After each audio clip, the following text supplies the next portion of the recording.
Hi, everybody. This is Sita from the Dos Ramos Real Estate team.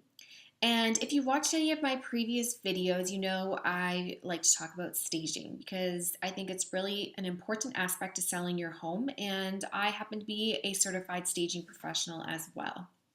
Um, if you list with us, you don't have to worry about staging because we always take care of that for you.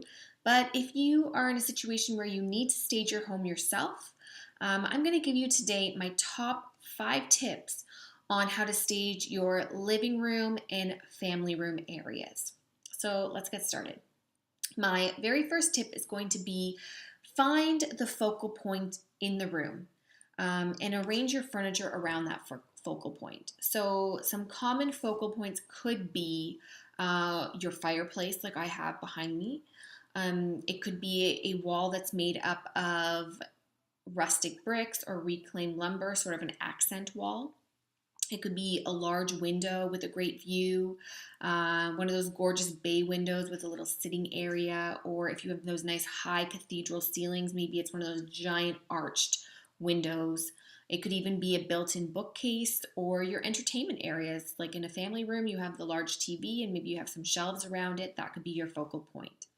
Now, don't worry, if you don't have a focal point, you can always create a focal point. It could be something as simple as a bold sofa. Maybe you have a big, kind of nicely colored sofa you could put in the room. Um, it could also be an accent wall that you create. You could add a different color on one wall. It could be something as simple as a very large painting, maybe a large mirror or a clock. All of these things, it's very easy. You can create the focal point. Just think it's something that your eye is drawn to when you're first walk into the room. Another tip I'm going to give you about furniture is one, make sure it's not too large. It's very easy to go online and look at measurements of how far things should be away from each other. Make sure people can easily walk and flow through the room. So you want to make sure that your furniture is not blocking anything like the pathway to the window. You want to be able to easily walk around the room without getting stuck behind a piece of furniture. Now, my tip number 2 is going to be so obvious, but use a neutral paint color on the wall. I mean, unless you have one accent wall, that's fine. Don't go painting the whole room a crazy color. I've seen some bright red dining rooms and family rooms, some wacky wallpaper. Don't do any of that. If you do have a bright color because that's something you would like, I would highly suggest repainting it. Bright colors make rooms feel a lot smaller, and especially in pictures. When people are buying a house nowadays, 99% of them are going to be looking at pictures online before they come into your home.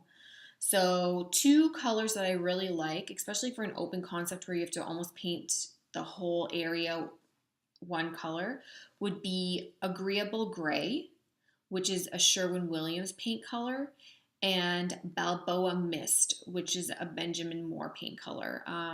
Again, like I said, it's both are great for an open concept home.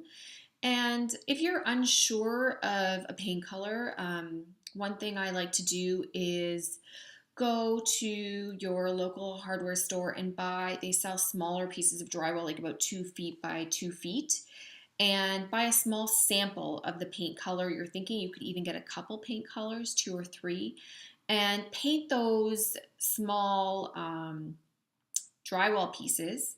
Let them dry completely before you start to compare them because the color will change as it dries.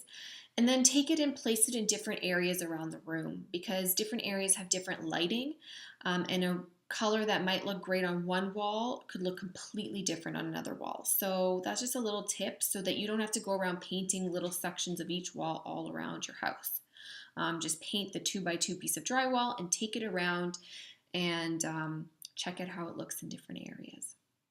So my tip number 3 is going to be limit the number of knickknacks. So if you like to collect things, I would say one thing I tell my clients all the time is put away anything that is valuable. If you collect like these figurines, or if you have crystal or something that is expensive, breakable, put it away, because first of all, you're not going to be there when people are going through your home.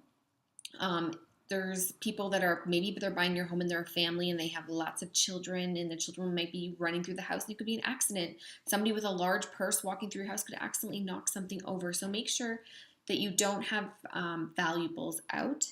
And again, limit the number of knickknacks. And when you are placing knickknacks on tables or shelves, I like to do odd groupings, so odd numbers, 3, 5, 7.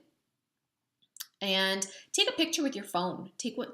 Arrange your knickknacks, take a picture with your phone and see what it looks like. That gives you a good idea if it makes sense in the space. Now, my tip number 4 is going to be use bright colors for accents, such as throw pillows, nice fluffy throw pillows on a couch, like blankets throws over a couch or a chaise, and flowers. Flowers are a great way to add a pop of color. I like to use a pop of color uniformly. So if I'm going to do a room that's neutral and I'm going to add a red, I like to add red pops of color throughout. You can do different colors, just make sure they're very complementary. And at the end of the video, I'll show you some of the staging rooms that we've done in the past, so you can kind of get an idea of what it could and should look like.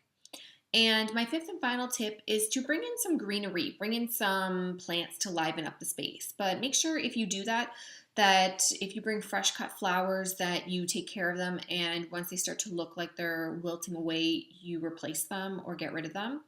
If you're going to have a plant, make sure that the leaves are looking green and fresh, and if some of them are dying away, that you pick them away and throw them out. I've seen some people put plants in a corner and then they don't water it. Maybe it's a house they're not living in anymore and it's just staged, and then the plants are dropping leaves all over the floor, and that doesn't look very good. So just make sure when you bring in greenery that you take care of it.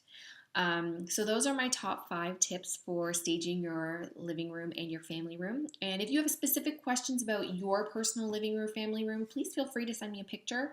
And if you have a question, I would be happy to help you out. Thank you for watching my video, and I hope that helped and gave you some great ideas. Bye.